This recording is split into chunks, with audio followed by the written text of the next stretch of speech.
Welcome back, podcast number 4. Wow, 4. Isn't that crazy? We're doing the thing. It's like moving. It's moving. Great. So I'm having a good time. Are you having a good time? yeah, can we cheers that? Let's do it. To 4. Okay, so I don't know if you guys joined us for podcast number 3.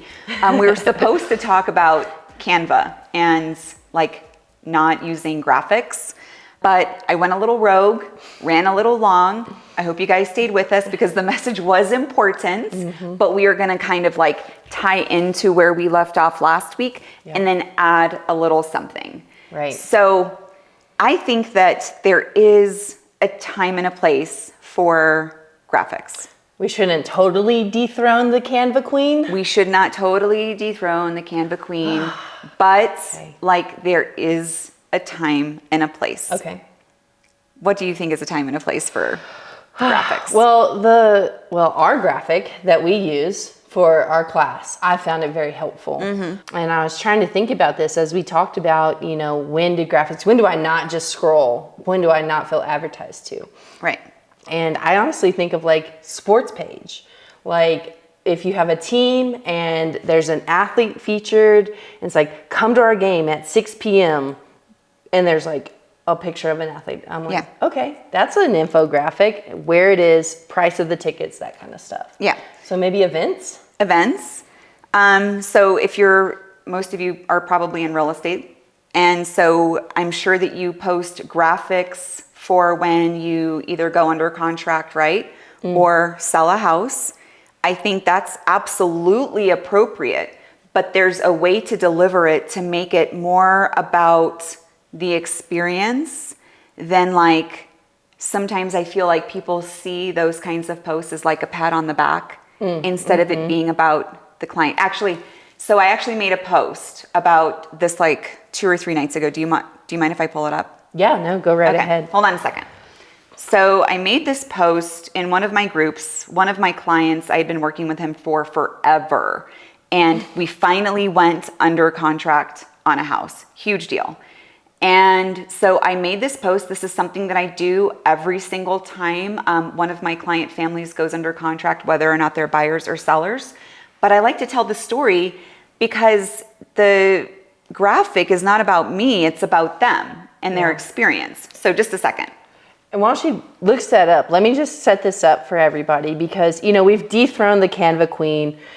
Go watch our last podcast talking about being your authentic selves. Everybody knows how, or knows that's what they should be doing. But the real question is how. What takes the place of the Canva queen when you're trying to deliver value? And this is what it looks like, or one of the ways it looks like to deliver value as your authentic self. Right. So I had my graphic, and it had the house in the background with my client's name is Josh, with him holding his little sold sign, and then it had under contract with my information on it. But then the accompanying text that went with it is this, and it's kind of wordy, so just bear with me here. I'll make sure to put up like the text on the screen for you guys so you can read along with me. So anyone who has used me as their realtor knows my saying, I'm not on my timeline, I'm on yours. What does this mean? It means that no matter how many houses or how long it takes, I'm in it for the long haul. You know why? Because it's not my money and it's not my situation, and you know both of those things better than anyone. Am I right? So pull up a chair, let me tell you a story. Meet my buyer. This soldier was referred to me by 2 of my clients to help him find a home. What he was looking for, a home that he would be comfortable in before his PCS, and something that he could hold on to for 5 to 10 years as an income earning rental. We looked at everything, not even an understatement. I swear to God, we looked at everything. Every single house that was for sale here in the Springs. We looked at several price ranges. He was nervous because interest rates were all over the place. And it was true, right? I just went rogue. Now I have to go back and find my spot. Interest rates were all over the place, and I don't blame him. At one point, he even contracted on a home, which he pulled out of because we found out that the crawl space had flooded at one point. Deal breaker. We kept looking. He deployed, returned, and kept looking. Anytime he apologized for being indecisive, I reminded him that I was on his timeline, not mine.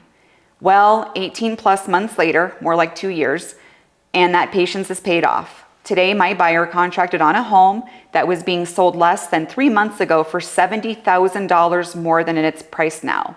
He's even getting this home for less than base price. And I'm not exaggerating when I say that this home is bougie. Hard work pays off, patience pays off, and I'll say it again. I'm on his timeline, not mine, and that's how it always should be. So it is a graphic, right? So I have my graphic, but there's an accompanying story that goes with it that really shows the value behind the scenes. Like, it tells a story, and when people read those kinds of stories, they see themselves like in the situation. And that's really, really important. What else could I have done? I could have posted the graphic and said, hey everybody, another one under contract for the month, who's next? Like, does that say the same thing? No, right. Absolutely not. That's like, that's great. Way to go, Marissa Lindsay. Hooray for you. Like, and then they just scroll on by, but this actually says something. So there is a way to post a graphic while still being authentic.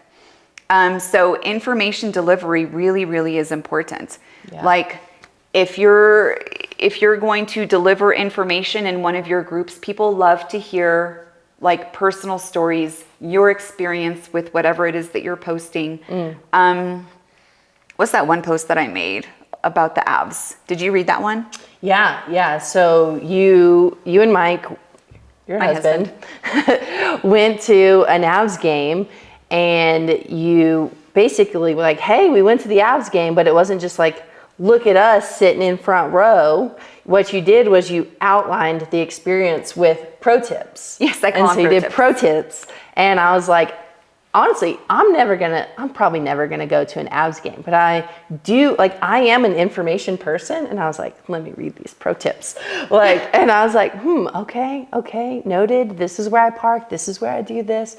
And it was like super palatable and drew me in, even though I don't care about the abs. Like, no offense, anybody. Sorry. But the details like that are important. Has anybody been to a football game and you're sitting on the wrong side of the stadium in the blazing sun?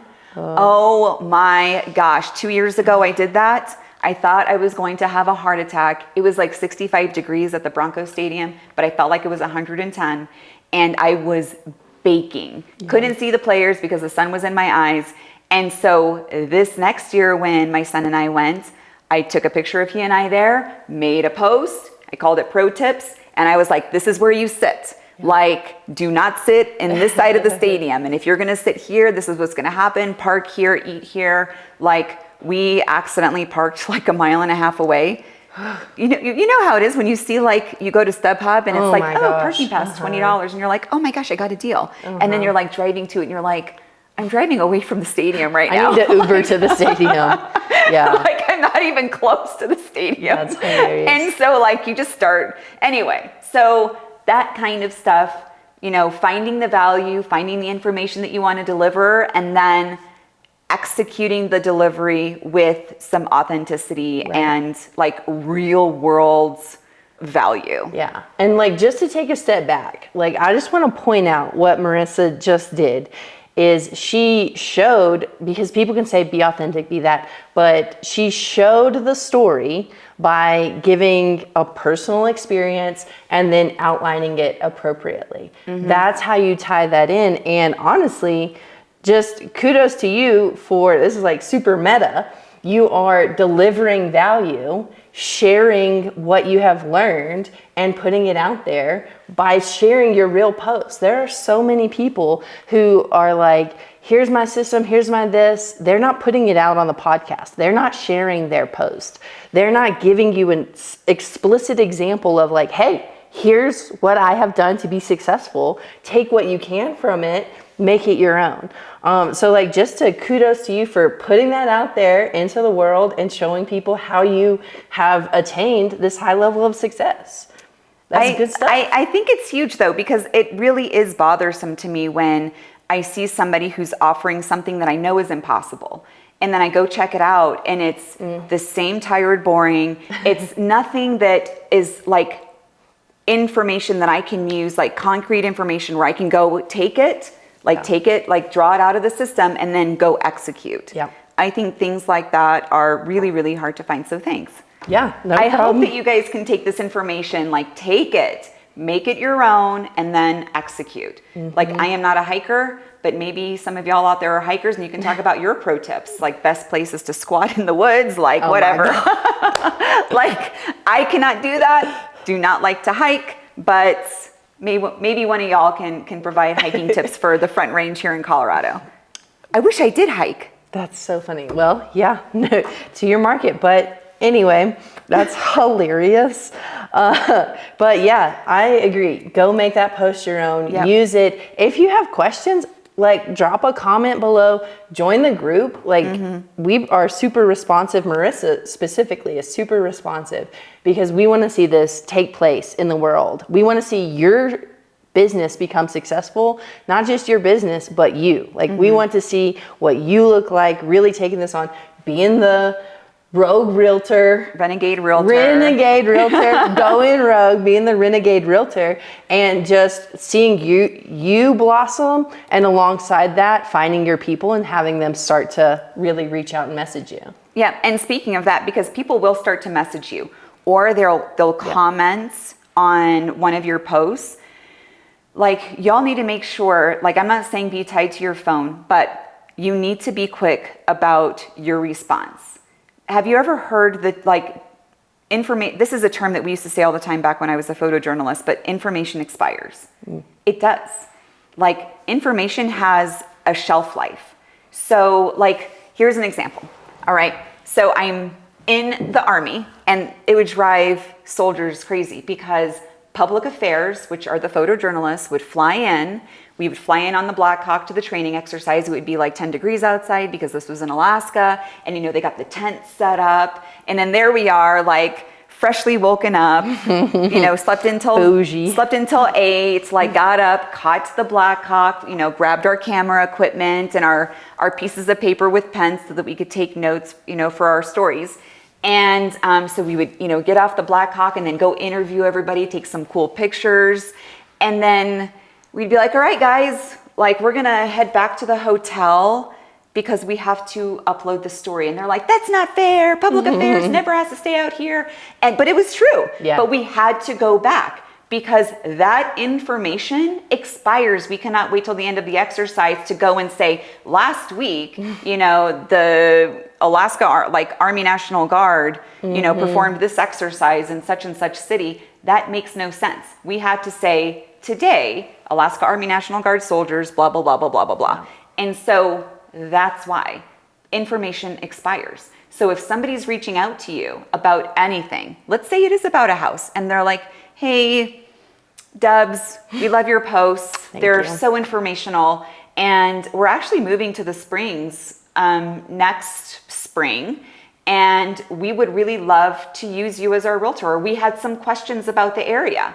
If you don't respond in a couple hours, like not only does their emotion fade, so when they reach out to you, there's like a level of excitement there that they're starting this journey, right? And so now that level of excitement has died down.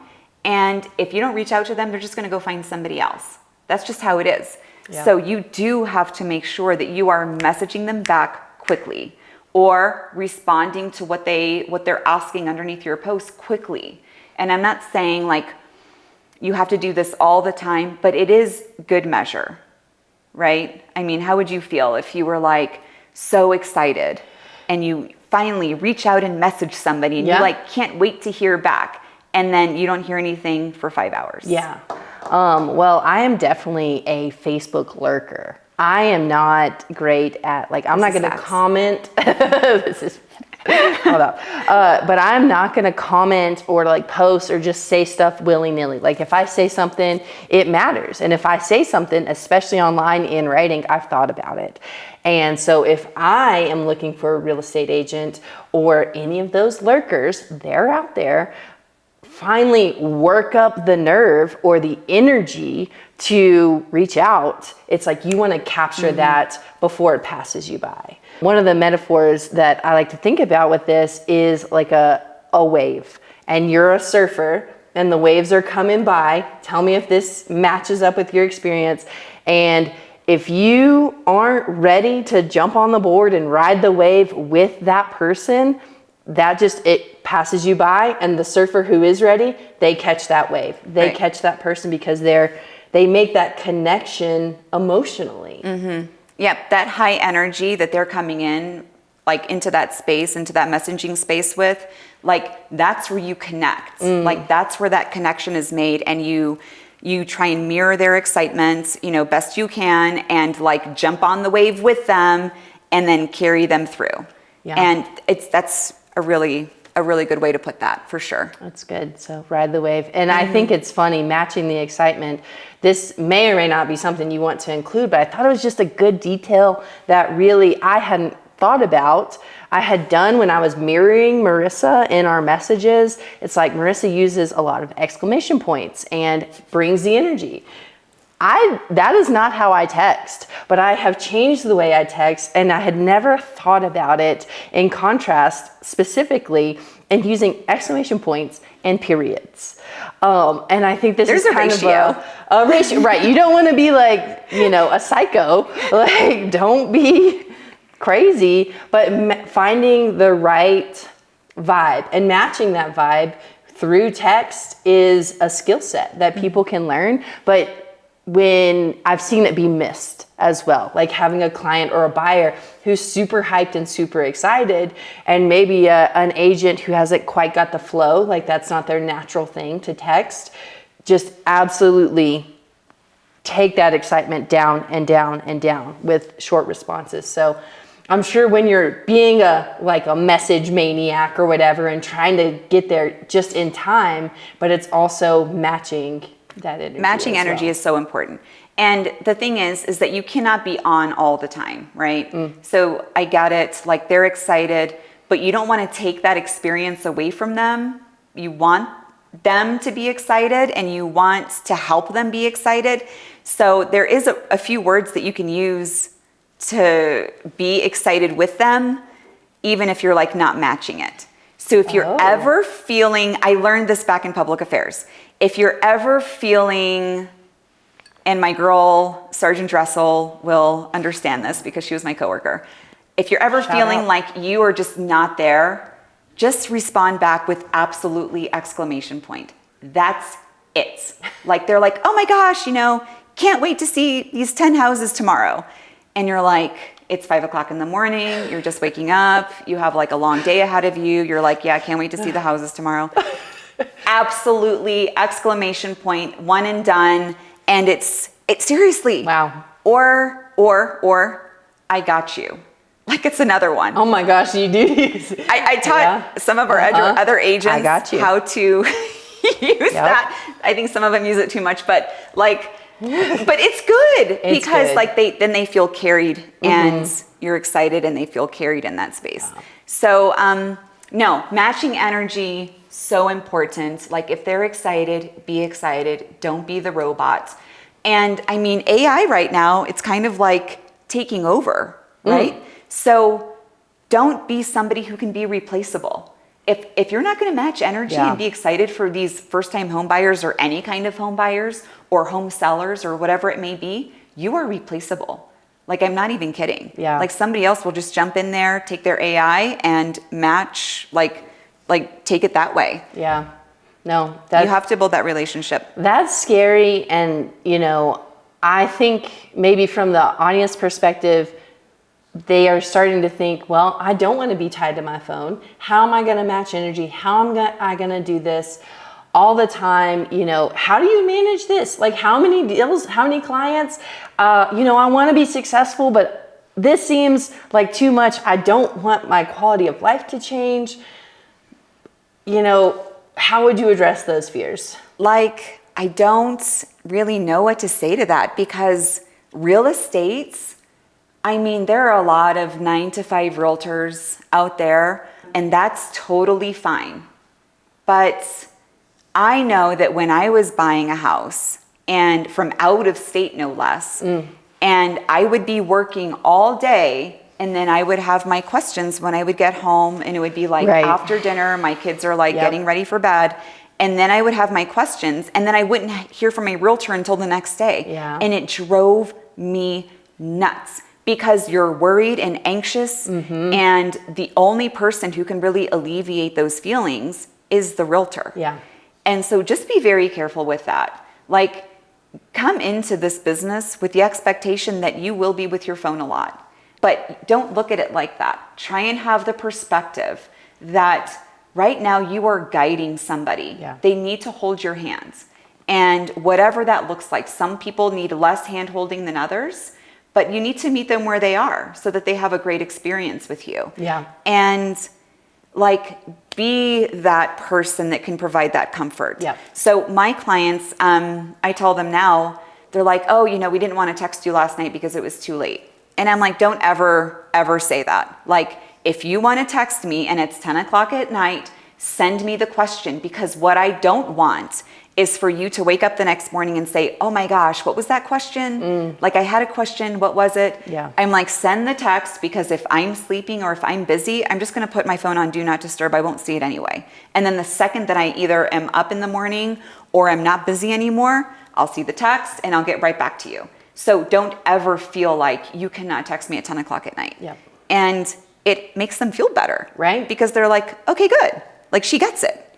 Right. And I do get it. Like, I get it. I've been there 1,000 times. Like, with the moves and everything else, always try and be the person that you wish you had during a stressful experience is the way that I see it. I agree. And I think just focus on getting good with that one family, that one connection. Don't worry about what's going to happen if you have, like, you're trying to juggle 4 families at once. Like, be good for the family that you have in front of you, for your person that you're taking care of. And when you get, 4, 5, 10 people reaching out to you a week, worry about that later. One of the things I've heard that's helpful with that mindset, because it's like, oh, what about this? What about that? It's like, don't be 40 before you're 40. Like, 20-year-olds, it's like, should I have a 401k, all this stuff. And it's like, well, maybe, sure, but also you're babysitting somebody and getting paid cash. So don't worry about those types of things until you're ready to cross that bridge. Focus on providing value where you're at for that family, and get really good with that one client first. Exactly. I think that's a good stopping point. That's exactly what we wanted to say. We didn't go rogue this time. We didn't go rogue. We covered what replaced the Canva queen. We talked about the authentic post, how to have those pro tips with your real self.